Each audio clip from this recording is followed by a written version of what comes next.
Mutembei. It has been 62 eventful years since we took this historic step towards full independence through our hard work, determination, and self-belief. We have defied odds, surmounted challenges, triumphed over adversity, and emerged as a modern democratic state whose government and economy are energized by the restless ambition of confident citizens. Our forefathers knew, as we do, that we, the people, are the foundation, the pillars, and the engine of this nation, and that only we can do the work of building the Kenya we want. More critically, we understand keenly that this country is our home and we have no other. This is why wherever they go all over the world, Kenyans never forget their homeland and vigorously contribute to nation building. We are acutely aware that although we have given a decent account of ourselves since the first Madaraka Day, we are quite far from where we ought to have reached. It is time for us to reflect on the state of our collective self-belief as a people, because without it, we lose all the opportunities that come with Madaraka. We all know that Kenya is not short of imaginative strategies and bold visions. In fact, so good are some of our plans that other countries have successfully implemented them and achieved impressive progress. Our biggest problem has always been one of implementation and execution. The faith to believe in our plans for change, the courage to execute, and the patience and focus to get it done. Some do not believe that we deserve the good that comes with positive change. Others think we are too poor or even in the wrong part of the world. Yet still, others do not want to see changes that benefit ordinary people or make life better for everyone. Today, ladies and gentlemen, I want to persuade the doubters that no one else is going to bring change except us, and that the only way to build the Kenya we want is by embracing change, however uncomfortable it may seem at first, and that we must possess the self-belief individually and collectively to approach our tasks boldly, confidently, and with determination in order to deliver new, more and better, sooner rather than later. Ladies and gentlemen, over 2.5 years ago, we embarked on an ambitious journey of national renewal powered by the bottom-up economic transformation agenda and rooted in the will and sovereign consent of the people of Kenya. Bottom-up is not just a mere slogan. Today, it is a lived reality for millions of Kenyans, transforming lives and reshaping destinies across the country day by day. This agenda is the expression of a deeper yearning among Kenyans to take control of their own fate and break free from a long history of hopelessness, dependence, and exclusion. This renewal of our commitment to deliver on the fundamental mandate of Madaraka is inspired by the enduring spirit of self-determination through which we vow to give ourselves not only what was denied us during colonialism, but also what every citizen and every human being deserves. That is liberty, dignity, security, and opportunity.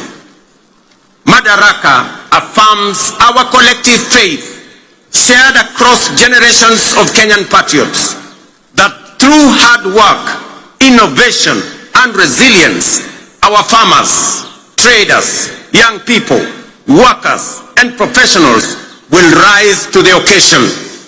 With the strength of our imagination and effort, we can and must transform this nation with the imagination of our own minds and the work of our own hands. I speak to you today with a deep conviction that our country is firmly on the path to stability and progress. We have weathered turbulent times, navigated serious challenges, and through courage, policy decisions pursued with resolve, we have not only stabilized our economy, but also charted a clear course to long-term prosperity. Since August 2022, Kenya has recorded an average annual growth of an average of 5%, outperforming the global average of 3.3% and the regional average of 3.8%. Just last month, the International Monetary Fund projected our GDP to reach US dollars 132 billion. That is 17 trillion Kenya shillings, making us the largest economy in our region and the 6th largest economy in our continent. At the same time, inflation has declined sharply from 9.6% in October 2022 to 3.8% in May this year, well below our target of 5% and bringing welcome relief to households and businesses. This reflects the strength of our economic fundamentals and the impact of our bold reforms. During the same period, the shilling appreciated by nearly 20% against the US dollar, from Kenya shillings 162 to Kenya shillings 129, making it one of the best performing currencies in the world.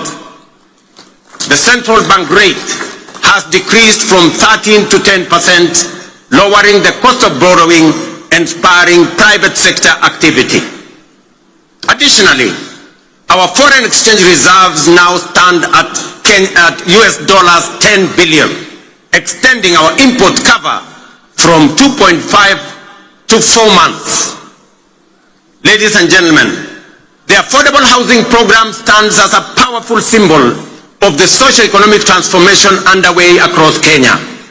Last week, I had the privilege of handing over keys to the first 1,080 social housing units in the new Uhuru estate in Nairobi. As I said then, while it was a life-changing moment for the new homeowners, it was equally one of the most profound and consequential days in my political career to witness how a deliberate government policy can uplift lives, restore dignity, and offer hope to communities that have long lived on the margins of our society. Vulnerable, forgotten, and neglected. It also marked a proud milestone for Kenya and demonstrated that ambitious national programs can be successfully implemented to deliver tangible benefits to ordinary citizens and fundamentally reshape our understanding of meaningful change. To see families move from the hardship of overcrowded slums to the relative comfort of permanent homes complete with electricity, running water, and clean cooking gas was a powerful reminder of what pro-people policies can deliver and the great things we can achieve together when we focus our thoughts and energy on possibilities and action rather than obstacles and doubt. A little over 2 years ago, many were skeptical when we said that ordinary Kenyans can begin owning homes through a rent-to-own model, using the same amount they pay in rent. Today, that bold promise is being fulfilled. We saw the joy of Cherusha Mudhoni, a mother of 3, grandmother of 4, and second-hand clothes trader from Mukuru kwa Ruben as she stepped into her new home. Here in Homa Bay County, the county of limitless opportunities, just 2 days ago, I had the pleasure of handing over keys to the first occupants of 110 affordable housing units at Boma Yangu Housing Estate right here in Homa Bay.